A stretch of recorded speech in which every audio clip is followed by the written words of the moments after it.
South Africa, welcome back to another episode of 10 Minutes with Lila. And yeah, I wanted to share very interesting news, and that is the president of the Patriotic Alliance, Minister Gayton McKenzie, has actually, well, said that the Patriotic Alliance is ready to pull out of the GNU. Now, this is huge. This is huge, huge, huge, because it's not just the GNU that it affects. Funny enough, is well, with the PA is one coalition affects many other coalitions, right? So they've actually gone on to say that this does not only affect the GNU, they also affects the GLUs, such as in the city of Johannesburg, city of Tshwane, Oudtshoorn, JB Marks in the Northwest.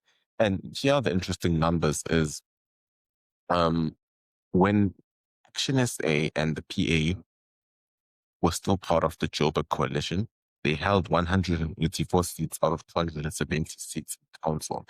Now, the interesting thing is Action SA having left and PA still two, that takes that whole coalition down from 184 seats to 130 seats, meaning that they actually don't have a majority, meaning that Dada Morero could fall. And this is the same as the GNU. Let's imagine the DA decides to pull out. Because if the DA pulls out and let's say PA remains, that takes the GNU from 287 seats to 200 seats out of 400. But if the PA pulls out, let's say it's down to 191 seats, meaning that President Ramaphosa is ultimately leading a minority government if the PA does pull out. And the interesting thing is, Gayton McKenzie, in his infinite wisdom, said that they don't mind working with the DA. And this is so funny because Herman Mashaba came out 2 days ago to say that they wouldn't mind working with the DA to form a government in the city of Johannesburg. So it's so interesting to see how these backstabbers are willing to come back to the DA.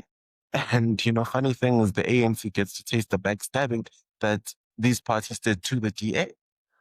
But you know what it is for me? This is more than just a realignment coming to one's conscience, right? Because the PA says they're doing this because,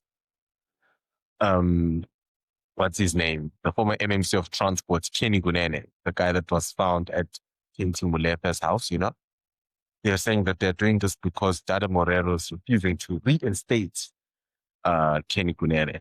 And I call that BS. It's cock and to pull out of a coalition just because of that. Yes, okay, it's one thing that, yes, he's not getting the position.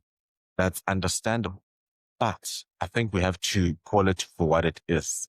And that is if the PA does leave the coalition, this signals them preparing for next year's local government election. Because it's not a sellable concept to say that we're working with the ANC while trying to bring down the ANC, right? So for the PA, it's definitely a local government campaign starting by pulling out of all these coalitions and GNUs because they can go out to their colored communities and say, look at us, we are not part of that ANC cabal. That's what they'll be saying. But it goes deeper than that because it's the same as Action SA. I mean, you've got to somewhat think to yourself, how long is it before the ANC stab Nasipi in the back? It's gonna come. I mean, do you think the ANC is just going to sit and watch Action SA run Swane? No.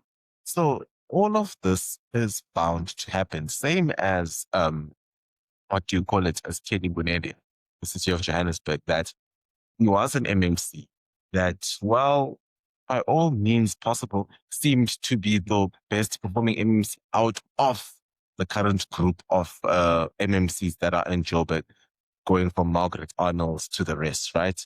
I mean, he was doing the tough job, kicking out illegal aliens in Hillbrow, doing all sorts. And yes, it seemed like a PR stunt because the PA is so good at PR, We saw during Gaten McKenzie's time as mayor in the Beaufort, then the Karoo, it was just PR, filling up pools, and then people are congratulating them for filling up pools.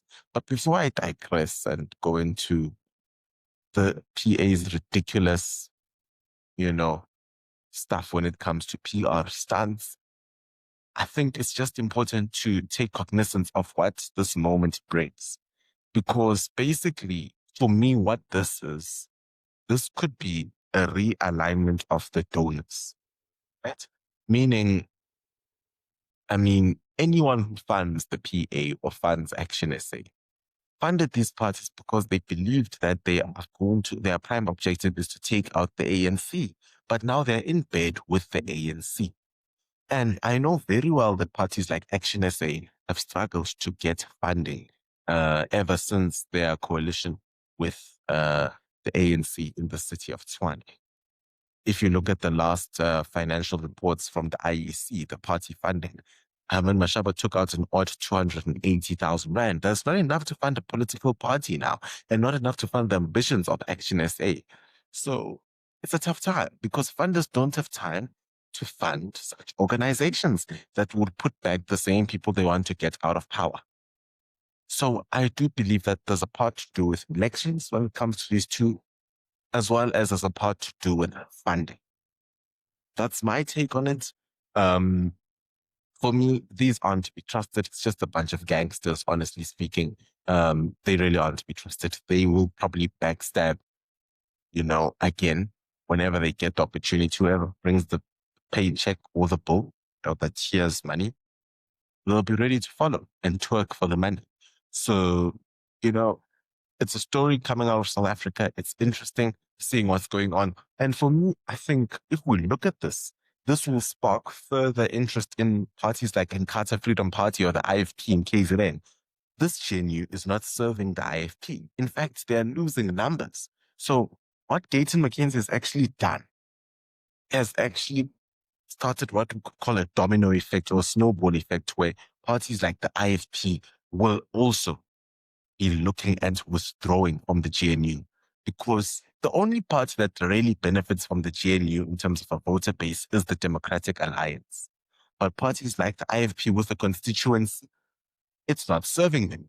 They might stay in the GPU, KwaZulu-Natal, but they will not stay in the GNU. I don't predict them staying too long in the GNU. I know that Tammy Ntuli, Premier of KwaZulu-Natal, is not a fan favorite of the GNU. So I don't see that lasting for too long. So I do see a number of parties pulling out because, well, local elections are coming around and everyone wants to put their best foot forward. And that is what parties are doing now.